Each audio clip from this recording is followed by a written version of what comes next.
21 അധ്യായം. യഹോശാഫാത്ത് തന്റെ പിതാക്കന്മാരെ പോലെ നിദ്ര പ്രാപിച്ചു. ദാവീദിന്റെ നഗരത്തിൽ അവന്റെ പിതാക്കന്മാരോടുകൂടെ അവനെ അടക്കം ചെയ്തു. അവന്റെ മകനായ യഹോരാം അവനു പകരം രാജാവായി. അവന് യഹോശാഫാത്തിന്റെ പുത്രന്മാരായി അസര്യാവ്, യഹീയേൽ, സഖര്യാവ്, അസര്യാവ്, മീഖായാവ്, ശഫത്യാവ് എന്നീ സഹോദരന്മാരുണ്ടായിരുന്നു. ഇവരെല്ലാവരും യഹൂദാ രാജാവായ യഹോശാഫാത്തിന്റെ പുത്രന്മാർ. അവരുടെ അപ്പൻ അവർക്ക് വെള്ളിയും പൊന്നും വിശേഷ വസ്തുക്കളുമായ വലിയ ദാനങ്ങളും യഹൂദായിൽ ഉറപ്പുള്ള പട്ടണങ്ങളും കൊടുത്തു. എന്നാൽ യഹോരാം ആദ്യജാതനായിരിക്കയാൽ രാജത്വം അവന് കൊടുത്തു. യഹോരാം തന്റെ അപ്പന്റെ രാജത്വം ഏറ്റ് തന്നെത്താൻ ബലപ്പെടുത്തിയ ശേഷം തന്റെ സഹോദരന്മാരെയൊക്കെയും ഇസ്രായേൽ പ്രഭുക്കന്മാരിൽ പലരെയും വാൾ കൊണ്ടു കൊന്നു. യഹോരാം വാഴ്ച തുടങ്ങിയപ്പോൾ അവന് 32 വയസ്സായിരുന്നു. അവൻ 8 സംവത്സരം യെരൂശലേമിൽ വാണു.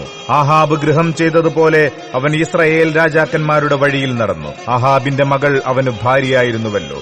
അവൻ യഹോവയ്ക്ക് അനിഷ്ടമായുള്ളത് ചെയ്തു. എന്നാൽ യഹോവ ദാവീദിനോട് ചെയ്തിരുന്ന നിയമം നിമിത്തവും അവനും അവന്റെ പുത്രന്മാർക്കും ഒരു ദീപം എല്ലായ്പ്പോഴും കൊടുക്കുമെന്ന് വാഗ്ദാനം ചെയ്തിരിക്കുന്ന നിമിത്തവും ദാവീദ് ഗൃഹത്തെ നശിപ്പിപ്പാൻ അവന് മനസ്സില്ലായിരുന്നു.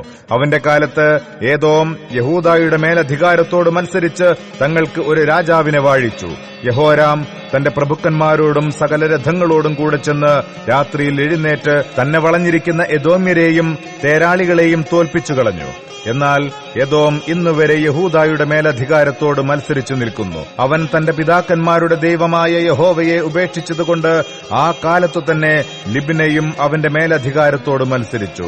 അവൻ യഹൂദാ പർവ്വതങ്ങളിൽ പൂജാഗിരികളെയുണ്ടാക്കി. യെരൂശലേം നിവാസികളെ പരസംഗം ചെയ്യുമാറാക്കി. യഹൂദായെ തെറ്റിച്ചു കളഞ്ഞു. അവന് ഏലീയ പ്രവാചകന്റെ പക്കൽ നിന്ന് ഒരു എഴുത്തു വന്നതെന്തെന്നാൽ, നിന്റെ പിതാവായ ദാവീദിന്റെ ദൈവമായ യഹോവ ഇപ്രകാരം അരുളി ചെയ്യുന്നു, നീ നിന്റെ അപ്പനായ യഹോശാഫാത്തിന്റെ വഴികളിലും യഹൂദാ രാജാവായ ആസായുടെ വഴികളിലും നടക്കാതെ ഇസ്രായേൽ രാജാക്കന്മാരുടെ വഴിയിൽ നടക്കുകയും ആഹാബ് ഗൃഹത്തിന്റെ പരസംഗം പോലെ യഹൂദായെയും യെരൂശലേം നിവാസികളെയും പരസംഗം ചെയ്യുമാറാക്കുകയും നിന്നേക്കാൾ നല്ലവനായ നിന്റെ പിതൃഭവനത്തിലുള്ള നിന്റെ സഹോദരന്മാരെ കൊല്ലുകയും ചെയ്യുകൊണ്ട് യഹോവ നിന്റെ ജനത്തെയും നിന്റെ മക്കളെയും നിന്റെ ഭാര്യമാരെയും നിന്റെ സകല വസ്തുവകകളെയും മഹാബാധ കൊണ്ട് ബാധിക്കും. നിനക്കോ ദീനത്താൽ നിന്റെ കുടൽ കാലക്രമേണ പുറത്തു ചാടും വരെ കുടലിൽ വ്യാധി പിടിച്ച് കഠിനദീനമുണ്ടാകും.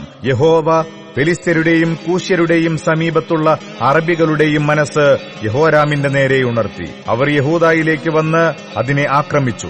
രാജധാനിയിൽ കണ്ട സകല വസ്തുവകകളെയും അവന്റെ പുത്രന്മാരെയും അവന്റെ ഭാര്യമാരെയും അപഹരിച്ചു കൊണ്ടുപോയി. അതുകൊണ്ട് അവന്റെ ഇളയ മകനായ യഹോവാഹാസല്ലാതെ ഒരു മകനും അവന് ശേഷിച്ചില്ല. ഇതെല്ലാം കഴിഞ്ഞ ശേഷം യഹോവ അവനെ കുടലിൽ പൊറുക്കാത്ത വ്യാധി കൊണ്ട് ബാധിച്ചു. കാലക്രമേണ 2 സംവത്സരം കഴിഞ്ഞിട്ട് ദീനത്താൽ അവന്റെ കുടൽ പുറത്തു ചാടി അവൻ കഠിനവ്യാധിയാൽ മരിച്ചു.